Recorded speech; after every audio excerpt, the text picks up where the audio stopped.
तो नमस्कार दोस्तों, एक बार फिर से बहुत बहुत स्वागत है मेरे चैनल पंकज आर्य में। तो दोस्तों आज मैं बात करने वाला हूँ फिर से एडमिशन से रिगार्डिंग गुरु घासीदास सेंट्रल यूनिवर्सिटी की। और आज काफ़ी सारी एडमिशन लिस्ट्स फिर से रिलीज़ हुई, कई की फाइनल लिस्ट भी रिलीज़ हो गई है। और देखिए मेरिट लिस्ट जैसा कि दिखा रहे हैं, और किसी किसी ने फाइनल लिस्ट लगभग फाइनल लिस्ट मान के चलिए रिवाइज कर दी है, अपनी रिलीज़ कर दी है। और हमें डेट एक्सटेंशन से रिगार्डिंग भी कुछ नोटिफिकेशन मिले हैं। डेट एक्सटेंशन यानी कि आपकी जो डेट्स हैं वो कुछ एक्सटेंड कर दी गई हैं, जिसके बारे में हम लोग बात करेंगे। और प्रोविजनल एडमिशन लिस्ट निकली है किसी किसी कोर्सेज़ की, और मैं बात करूंगा मेन फीस पेमेंट से रिगार्डिंग भी। इसी वीडियो में सब कुछ बात करेंगे डिटेल से। तो दोस्तों वीडियो को स्टार्ट करते हैं। तो दोस्तों सबसे पहले मैं ऑनलाइन फीस पेमेंट के बारे में बता दूं। कल मैंने एकदम रात को 2 वीडियोस डाले थे। एक तो मैं जैसे आपको डेली की अपडेट प्रोवाइड करता हूं वो, और दूसरा एक ऑनलाइन फीस पेमेंट से रिगार्डिंग भी मैंने एक अपडेट डाल दिया था कि जब आप ऑनलाइन फीस पेमेंट वाली लिंक को क्लिक करते हैं तो इसके बाद में क्या होता है कि आपको सेकंड वाली लिंक ये वाली शो हो रही थी, first semester fee payment by Allahabad bank. उस समय जब यानी कि कल की डेट में जब मैंने वीडियो डाला था तब यहाँ पर कोई सी भी लिंक प्रेजेंट नहीं थी। तो आज ऑफ कोर्स उन्होंने लिंक को अपडेट कर दिया है और इन्होंने डाल दिया है इस लिंक को। तो इस पे क्लिक करके आपको अपनी फर्स्ट सेमेस्टर की फीस पे करनी है। इसको ध्यान रखिएगा, एक बार फिर से रिपीट कर देता हूँ। आपको ऑप्शन नंबर 2 में जाकर अपनी फर्स्ट सेमेस्टर की फीस पेमेंट करनी है। ठीक है, बहुत सिंपल सा प्रोसेस रहेगा, बिल्कुल आपको घबराने की ज़रूरत नहीं है। इस बार तो उन्होंने प्रोसेस को बहुत अच्छा कर दिया। देखिए एकदम टू द पॉइंट आपको आराम से सब चीज़ें दिखाई दे रही हैं। और यहाँ पर देखिए जैसे ही आप इस लिंक को क्लिक करते हैं, जैसे ही आप इस लिंक को ओपन करेंगे तो यहाँ पर आपको पूरा क्या बोलते हैं इंस्ट्रक्शंस दिया हुआ है। Please keep a copy of the fee payment receipt for making kindly enter your admission number. तो आपके पास एडमिशन नंबर होना बहुत ज़रूरी है। और कोई क्लैरिफिकेशन के लिए ऐसा, यदि आपका भुगतान काटा जाता है तो कृपया 2 बार भुगतान करने से पहले 24 घंटे तक प्रतीक्षा करें। और आप एक बार कंफर्म कर लीजिए कि आपका नेटवर्क है वो ज़्यादा फ्लक्चुएट नहीं हो रहा है। ये मेरी तरफ से एक एडवाइस है, नहीं तो क्या है उसमें ज़्यादा चांसेस रहते हैं आपके जो पेमेंट प्रोसेस होता है वो बीच में होल्ड होकर रह जाता है। तो वैसी चीज़ ना करें, जहाँ पर थोड़ा अच्छा नेटवर्क मिले तभी आप अपना फीस पेमेंट करिए। और ये ऑनलाइन फ़ी फॉर्म है यहाँ पर। और ये देखिए यहाँ पर kindly click on the link below, enter your registration number and proceed for payment after verifying your data. तो यहाँ पर जब आप पे first sem fee for, 2 bar first लिख दिए, first sem fee for new registration. तो इसके लिए जब आप क्लिक करते हैं जैसे, तो यहाँ पर आपको एक फॉर्म एंटर होगा, इनपुट होगा, यानी कि एक फॉर्म डिस्प्ले होगा आपके सामने। और ये देखिए यहाँ पर आपको रजिस्ट्रेशन नंबर डालना है। अब देखिए पिछले साल ऐसा रजिस्ट्रेशन नंबर डालने का प्रोसेस नहीं था। आप सीधा न्यू स्टूडेंट पे क्लिक करते थे, फीस पेमेंट किए थे हम लोगों ने। और ये देखिए इंडियन बैंक जो इलाहाबाद बैंक है वो वाली लिंक है ये। तो जो इलाहाबाद बैंक लिंक लिखा है उसका मतलब यही है, यही वाली लिंक जो सेकंड, ये लिंक अलग से ही बनाई गई है स्टूडेंट्स के लिए फर्स्ट सेमेस्टर का फी पेमेंट, इसलिए उसमें अलग से मेंशन है। तो यहाँ पर आप अपना रजिस्ट्रेशन नंबर, जो भी आपका रजिस्ट्रेशन नंबर आपको प्रोवाइड अलॉट हुआ होगा वो पुट कीजिएगा। और यहाँ पर कैप्चा लेटर्स ये जो आ रहे हैं 538089 इसको डालिएगा और फिर प्रोसीड कर दीजिएगा। अब ऑफ कोर्स मैंने तो इस साल ऑफ कोर्स मैं स्टडी कर रहा हूँ यूनिवर्सिटी में, तो मैं तो एक न्यू स्टूडेंट हूँ नहीं, तो मेरे पास अभी फिलहाल कोई रजिस्ट्रेशन नंबर नहीं है, इसलिए मैं आपको प्रैक्टिकली तो करके नहीं दिखा सकता दोस्तों। लेकिन आप इसको कर लीजिएगा आराम से, सिंपल सा स्टेप रहता है। और अब पेमेंट वगैरह कैसे होता है, एक सिंपल सा फॉर्म होगा आपके सामने ओपन, उसमें कुछ डिटेल्स आपको फिल करनी पड़ेंगी सिंपल सी। अपने आधार कार्ड का नंबर फिल करना पड़ेगा और भी बाकी कुछ इंपॉर्टेंट डिटेल्स आपको फिल करनी पड़ेंगी, तो उसको आप फिल कर दीजिएगा और फिर सीधा प्रोसीड क्या बोलते हैं वहाँ पर प्रोसीड का बटन रहेगा, उसको प्रोसीड कर दीजिएगा। उसके बाद में फिर आपके सामने एक लिंक मतलब कि एक पेज ओपन होगा जिसमें आपसे पूछा जाएगा कि आप कौन से बैंक से अपना पेमेंट करना चाहते हैं। वहाँ पर पूरे ऑप्शंस रहेंगे, net banking, credit card, debit card, wallet वगैरह सिस्टम जो भी रहेगा। बेसिकली डेबिट कार्ड और नेट बैंकिंग से ही ज़्यादा होता है, डेबिट कार्ड, क्रेडिट कार्ड और नेट बैंकिंग से, तो उसे कर लीजिएगा, आराम सा प्रोसेस है। उसके बाद आपके सामने एक फीस रिसिप्ट जनरेट होगी, तो वो चीज़ बहुत ज़रूरी होगा। और उसमें 2 चीज़ें आएंगी आपकी, एक ट्रांजैक्शन आईडी आपको अलॉट हो जाएगी और जो रिसीप्ट नंबर होता है वो एक अलॉट हो जाएगा। तो वो दोनों नंबर्स काफ़ी इंपॉर्टेंट होते हैं। इसमें से रिसीप्ट नंबर ज़्यादा इंपॉर्टेंट होता है, क्योंकि जब आप एग्जामिनेशन फॉर्म भरते हैं, ये चीज़ मैंने कल भी बताया था, मैं इस चीज़ को डिटेल में इसलिए बता रहा हूँ दोस्तों ताकि आपको आगे पे कोई प्रॉब्लम नहीं हो। इसलिए दोस्तों वीडियो थोड़ा सा लंबा हो सकता है, अभी अपडेट भी आपको देनी है, इसलिए वीडियो को अच्छे से देखिएगा। तो दोस्तों मैं ये बोल रहा था कि वो नंबर ज़रूरी इसलिए होता है क्योंकि मैंने कल आपको फीस डिस्कशन एडमिशन किए थे हम लोगों ने अलग अलग कोर्सेज के, तो उसमें मैंने ये चीज़ आपको बताई थी कि आपको एग्जामिनेशन फीस अलग से नहीं देनी पड़ती। तो जब आपका एग्जामिनेशन फॉर्म फिल होता है तो वो आपसे आपके रिसिप्ट नंबर मांगते हैं जो आपने अपनी फर्स्ट सेमेस्टर फीस पेमेंट के दौरान की थी।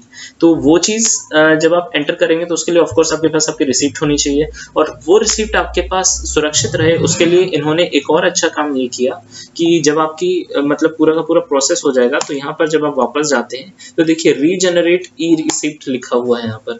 अब देखिए यहाँ पर जनरेट क्विक फॉर्म ई रिसीप्ट और यहाँ पर पेमेंट रिसीप्ट दोनों जनरेट करने का ऑप्शन है।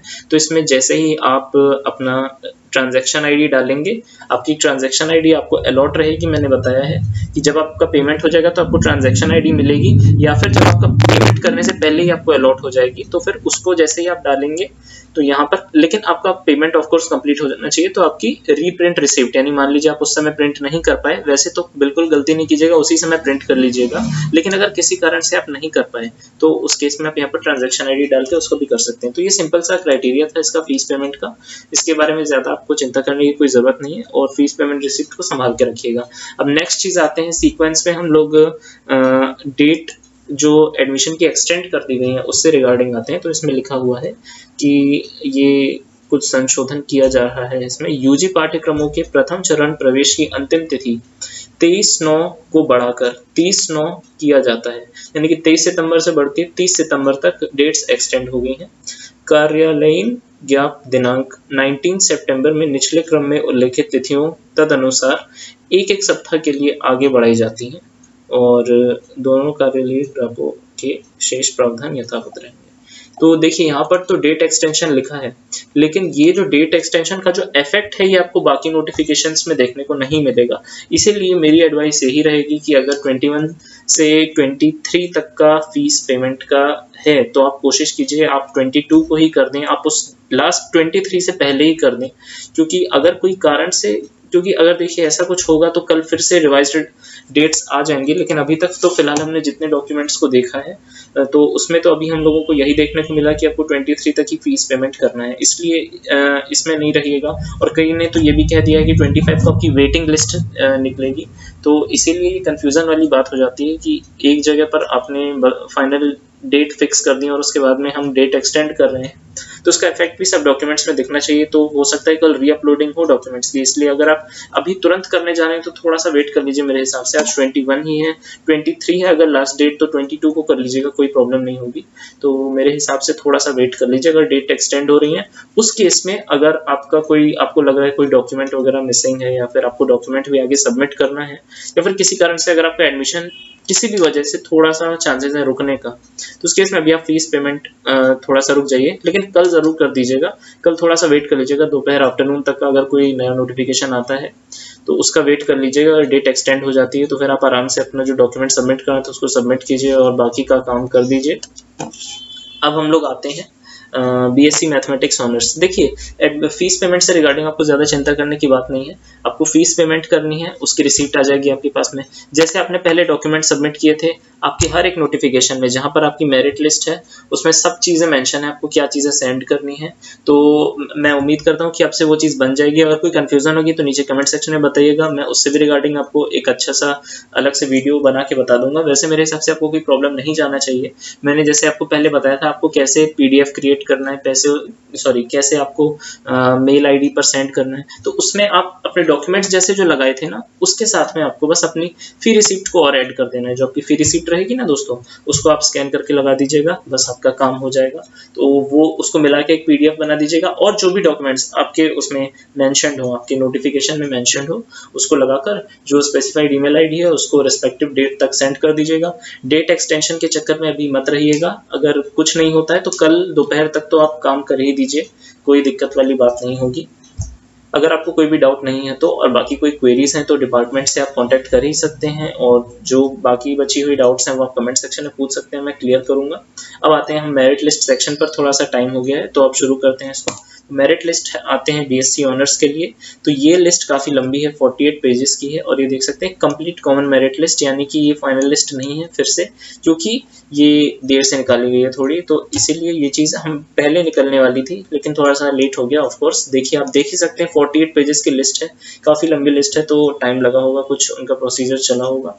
तो ये देखिए, अगर कोई, देखिए मैंने बताया था कि अगर देर से निकलेगा तो आपको टाइम दिया जाएगा, कोई भी चीज़ गलती हुई है तो उसको सुधार करने के लिए। तो ऑफ कोर्स उन्होंने यही चीज़ की है। आपको इस ईमेल आईडी पर 22 सितंबर यानी कि कल 5 बजे से पहले पहले, शाम 5 बजे से पहले पहले मेल कर देना है। अगर आपको कुछ डिस्क्रिपेंसी लगती है अपने डेटा में, यानी कि अगर कोई भी आपको एरर लगता है अपने डेटा में किसी भी चीज़ से रिगार्डिंग, सब पढ़ लीजिए अच्छे से। और ये आपका परसेंटेज, कट ऑफ वगैरह सब मेंशन है यहाँ पर, कितना परसेंटेज है, और ये देख सकते हैं पूरी बहुत लंबी सी लिस्ट है। ठीक है दोस्तों, तो इसमें ज़्यादा कुछ सीरियस लेने वाली बात नहीं है, ज़्यादा नोटिस नहीं है। अभी फ़िलहाल फाइनल लिस्ट ऑफ कोर्स निकली नहीं है, तो ज़्यादा कुछ इसमें डिस्कस करने लायक नहीं बचता। Merit list for BSc rural tech first same,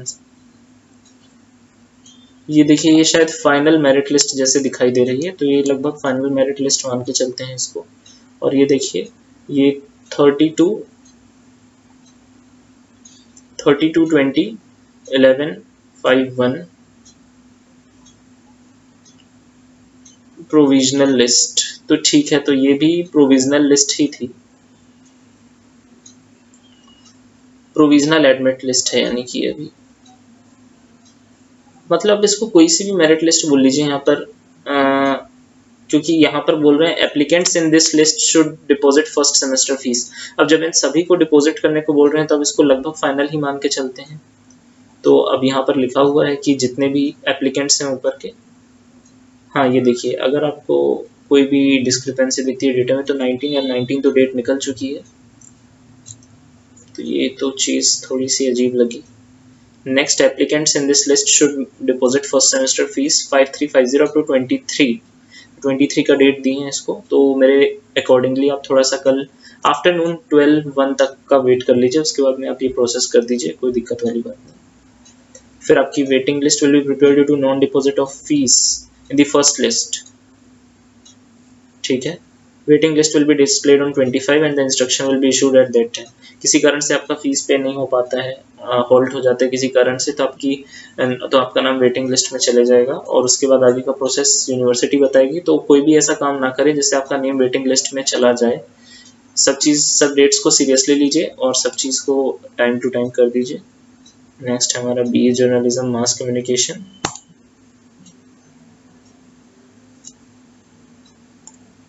तो बहुत ज़्यादा ब्लर है। और ये देखिए यहाँ पर अटेंड ऑनलाइन काउंसलिंग, ठीक है, इसके लिए ऑनलाइन काउंसलिंग होगी बीए जर्नलिज्म मास कम्युनिकेशन के लिए। और ये 20 to 23 फीस सबमिशन की डेट्स हैं, टाइमिंग 10 AM to 5 PM, ठीक है। और ये सब डॉक्यूमेंट्स हैं, ये सब डॉक्यूमेंट्स अपने साथ रखिएगा यहाँ पर। तो ये आपकी लिस्ट निकली है यहाँ पर, ये कैटेगरी वाइज लिस्ट है, SC ST EWS, ठीक है। इस लिस्ट को चेक कर लीजिएगा अच्छे से, यहाँ पर एक खत्म होती है। देखिए अभी एक्चुअल में ये जो प्रोविजनल लिस्ट निकल के आ रही है, ये उस बेसिस पे है कि आपका क्राइटेरिया सेटिस्फाई होता है, और एक रफ लिस्ट है, क्योंकि देखिए ऐसा जरूरी नहीं है ना कि 75 सीट्स मान लीजिए उन्होंने उसकी एक लिस्ट बना दी, तो उसके बाद में सभी लोग फीस पे कर दें, हो सकता है कोई अपना नेम वापस ले ले एडमिशन से। तो ये जो पॉसिबल, इसको प्रोबेबल 75 आप बोल सकते हैं कि प्रोबेबली इन 75 लोगों को एडमिशन मिल गया है, इन 75 लोगों को फीस पे करनी है। अगर इनमें से कोई बच्चे फीस पे नहीं करते हैं, उसके बाद में नेक्स्ट लिस्ट बनेगी, क्योंकि मेन चीज़ जो है वो फिलिंग ऑफ सीट्स है। जब आपकी सीट्स पूरी ऑक्यूपाई हो जाएंगी तो वहाँ पर उस डिपार्टमेंट का एडमिशन ऑफ हो जाएगा, और जब तक नहीं होगा तब तक लिस्ट्स निकलती रहेंगी। जो वेटिंग लिस्ट वाले स्टूडेंट्स हैं उनको चांस मिलता रहेगा। तो ऐसे ये चीज़ें काम करती हैं। जो जहाँ पर आपको बहुत लंबी सी लिस्ट दिख रही है, अगर सीट 75 है, आपको 100 200 300 400 ऐसे दिख रही हैं, तो वो अभी आपकी सिर्फ प्रोविजनल लिस्ट है, जो सिर्फ बेसिकली एप्लीकेंट्स लिस्ट है। और जहाँ पर आपको थोड़ा सा दिख जा रहा है कि UR category, SC ST OBC EWS category, तो उसको मान के चलिए कि वो प्रोबेबल 75 की लिस्ट है, जैसा कि मैंने अभी आपको एक्सप्लेन किया। तो चीज़ें ऐसे काम करती हैं। तो ये जर्नलिज्म मास कम्युनिकेशन हो गया, और इसका भी हम लोगों ने देख लिया, रूरल टेक्नोलॉजी का शायद, ठीक है, ये हम लोगों ने देख लिया है, नहीं इसको शायद नहीं देखे हम लोग, ठीक है, इसको देख लेते हैं। तो ये रूरल टेक फर्स्ट सेम का, ये देखिए भी एक तरीके से प्रोबेबल 75 की लिस्ट है, कैटेगरी वाइज वगैरह सब है। ऊपर पे बस नेम नहीं है, अलग से नेम नहीं दिया है, बाकी 32 20 11 51, ठीक है। ये देखिए कोई भी चीज़ मिसिंग है तो फिर से यहाँ पर 19 दिया गया है, और ये 23 तक आपको फीस पेमेंट करना है, और वेटिंग लिस्ट 25 को, ये शायद पढ़ लिए थे हम लोग, ध्यान नहीं है, चलिए कोई दिक्कत नहीं, पढ़ लीजिएगा सब नोटिफिकेशन को आराम से। जैसे अभी सभी नोटिफिकेशन निकल के आते हैं वैसे ही निकल के आ रहे हैं। बीएससी ऑनर्स फॉरेंसिक साइंस देखते हैं, यहाँ पर 37 सीट्स के बारे में बताया इन्होंने। 5350 फीस पेमेंट आपको करना है 21 से 23। ये रिक्वायर्ड डॉक्यूमेंट्स हैं जो आपको सेंड करने पड़ेंगे, ये देखिए, send the scanned copy of fee receipt, required documents, ठीक है, and send the scanned copy of fee receipt on or before 23। लेकिन अब ये रिक्वायर्ड डॉक्यूमेंट्स के बारे में, हाँ ठीक है, scanned fee receipt, online fee payment, ठीक है ठीक है, तो ये आपको डॉक्यूमेंट्स रिक्वायर्ड रहेंगे ऑनलाइन एडमिशन डेट के लिए। हाँ ये ठीक है, ये लिखा है all the required document should be send to, ये इस पे if not submitted by the selected applicants, आगे पर उन्होंने लिखा नहीं है, तो आगे का आप जानते ही हैं कि if not submitted by the selected students they will be considered as not interested, ठीक है दोस्तों, तो ये चीज़ ध्यान में रखिएगा, ये सब डॉक्यूमेंट्स। और ऑफ कोर्स ये आपके पास लगभग होंगे ही, अभी आपने सेम चीज़ को स्कैन करके भेजा था, बस आपको एक एडिशनल स्कैन फी रिसिप्ट और भेजनी है, तो कोई परेशानी वाली बात नहीं होगी, आराम से आप भेज दीजिएगा स्कैन करके, PDF बना के बढ़िया आराम से कलर वाला। और ये आपकी लिस्ट है यहाँ पर category wise, UR SC ST OBC, ठीक है। Waiting list will be prepared in case of non deposition fees, waiting list इस तारीख तक आ जाएगी। हाँ, will be required to submit their valid original documents on or before 23/9, ठीक है। The list under different categories will be prepared, ठीक है ठीक है, वही चीज़ें जो पहले हम देखते आ रहे हैं। हाँ, और ये विजिट करते हैं वेबसाइट को। हाँ, और ये फीस पेमेंट करना ज़रूरी, नहीं तो आपका एडमिशन कैंसिल हो जाएगा। और कोई भी क्वेरी है तो यहाँ पर पूछ लीजिएगा, क्वेरी के केस में तो बिल्कुल ही आप पूछ लीजिएगा, जब आपको सामने से कॉन्टैक्ट नंबर मिल रहा है तो आपको कोई सी भी छोटी से छोटी डाउट है आप उस पर पूछिए, और आपकी डाउट ज़रूर क्लियर की जाएगी। तो इसको पढ़ लीजिएगा, अगर कोई और भी पेजेस रह गए होंगे, वैसे तो नहीं बचे, देख लेते हैं, पर चेक कर लेते हैं, नहीं ठीक है, हो गया यार। अब नेक्स्ट है हमारा, ये हम लोगों ने देख ही लिया, डेट्स ऑफ एडमिशन रिवाइज हो गई, लेकिन किसी भी डॉक्यूमेंट में उसका इफेक्ट दिखा नहीं, तो अभी हम उसके बारे में कुछ एज्यूम कर सकते नहीं, तो इसीलिए आप अभी फ़िलहाल तो ये 23 मान के चलिए।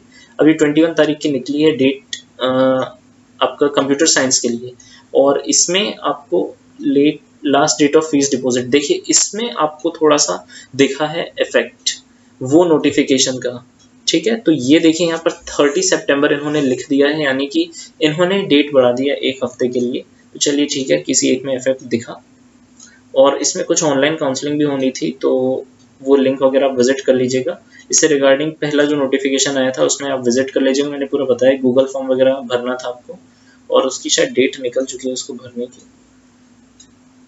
तो ये प्रोविजनल एडमिशन लिस्ट है, यानी कि वही प्रोबेबल 75 32, देखिए अलग अलग कैटेगरी वाइज डिस्ट्रीब्यूशन है, इम्पोर्टेंट इंस्ट्रक्शंस है, ठीक है। ये देखिए, हाँ सभी लोगों के लिए ज़रूरी है कि आप अपने ओरिजिनल डॉक्यूमेंट संभाल के रखिए, क्योंकि मैंने बताया था आपको पहले भी फिजिकल डॉक्यूमेंट वेरिफिकेशन ज़रूर होगा, तो उसके लिए भी आप तैयार रहिएगा, आपसे कभी भी डॉक्यूमेंट्स मंगा लिए जाएंगे, तो इसमें आप ध्यान रखिएगा। हाँ, और फीस पेमेंट किससे करना है आपको, वही link same to same HTTPS, ये देखिए ggu02.html, आपकी कंफर्मेशन के लिए मैं आपको एक बार खोल के बता देता हूँ फिर से। तो यहाँ पर जब आप विजिट करते हैं ऑनलाइन पेमेंट वाले सेक्शन को, तो ये देखिए सेम टू सेम यही वाली लिंक है, सर्विसेज ggu02.html, जो इन्होंने यहाँ पर लिखा हुआ है ggu02.html, आपको इसी से फी पेमेंट करनी है, और receipt should be sent as attachment with the name and registration number of student. अब देखिए यहाँ पर आपको नेम और रजिस्ट्रेशन नंबर के साथ में इस वाली email ID पर भेजना है। If fees receipt is not received it will be treated not interested, ठीक है। तो ये कोई डाउट वगैरह रहेगी तो इस पर आप पूछ सकते हैं। और लेटेस्ट कंप्लीट कॉमन लिस्ट, यानी कि कंप्लीट कॉमन लिस्ट पूरे के पूरे एप्लीकेंट्स के नाम होंगे इसमें, तो इसको देख लीजिएगा एक बार। चलिए अब आते हैं नेक्स्ट नोटिफिकेशन पर, ये जर्नलिज्म एंड मास कम्युनिकेशन के लिए, तो ये बहुत ज़्यादा, ये वेटिंग लिस्ट है सिर्फ, तो वेटिंग लिस्ट देख लीजिएगा। अगर कोई स्टूडेंट है जिसका नेम मेरिट लिस्ट में है, वो अगर एडमिशन नहीं लेते हैं तो इन स्टूडेंट्स को चांस मिलेगा। तो ये बेसिकली उसके लिए है। अब नेक्स्ट है MBA M.Tech M.Pharm B.Pharm, तो जिन्होंने लेटरल एंट्री, मैंने पहले भी इससे रिगार्डिंग वीडियो बनाया था, आपको अपडेट प्रोवाइड किया था, आपने उम्मीद करता हूँ आपने वो देखा होगा, फॉर्म्स वगैरह बताया था, और MBA वालों को कैसे ऑनलाइन एप्लीकेशन फी सबमिट करनी थी उससे रिगार्डिंग भी मैंने बता दिया था। तो अब इनके लिए खुशी की बात यह है कि ये डेट्स फिर से एक्सटेंड कर दी गई हैं 12 अक्टूबर तक के लिए। तो आप आराम से सब प्रोसेस कीजिए, आपके नोटिफिकेशंस वगैरह डिले ही हुए हैं सब, यहाँ पर आप देख सकते हैं। तो अगर आपको इससे रिगार्डिंग M.Tech M.Pharm वगैरह से रिगार्डिंग आपको चाहिए होगा तो आप, मैंने जो पुराने अपडेट्स प्रोवाइड किए थे आप उसको विजिट कर सकते हैं, मैं उसकी लिंक भी प्रोवाइड कर दूंगा। तो यहाँ पर हमारी आज की अपडेट पूरी ख़त्म होती 21 तारीख की, और उम्मीद करते हैं और भी नोटिफिकेशन जल्दी से निकल के आएँ और आपका एडमिशन आराम से पूरा कंप्लीट हो जाए। और मैं उम्मीद करता हूँ कि आपको वीडियो अच्छा लगा होगा, पसंद आया होगा, और पसंद आया होगा दोस्तों तो वीडियो को लाइक, सब्सक्राइब और शेयर ज़रूर कर दीजिएगा दोस्तों, बहुत ज़रूरी है, क्योंकि अभी बहुत लोगों का है। बस लगभग आप, मतलब बहुत सारी चीज़ें होनी थी इसमें, और सब चीज़ें मेरे हिसाब से अच्छे से स्मूथली ही चली। आपको उम्मीद करता हूँ ज़्यादा परेशानी आई नहीं, सब भगवान की कृपा है। तो भगवान जी का नाम लेकर आप आगे के प्रोसेस करिए, सब अच्छा होगा। और उम्मीद करते हैं आपको वीडियो अच्छा लगा होगा दोस्तों। तो फिर मिलते हैं अगली वीडियो में, आगे भी ऐसी अपडेट प्रोवाइड करूँगा। अपना प्यार ऐसे ही देते रहें दोस्तों। थैंक यू दोस्तों।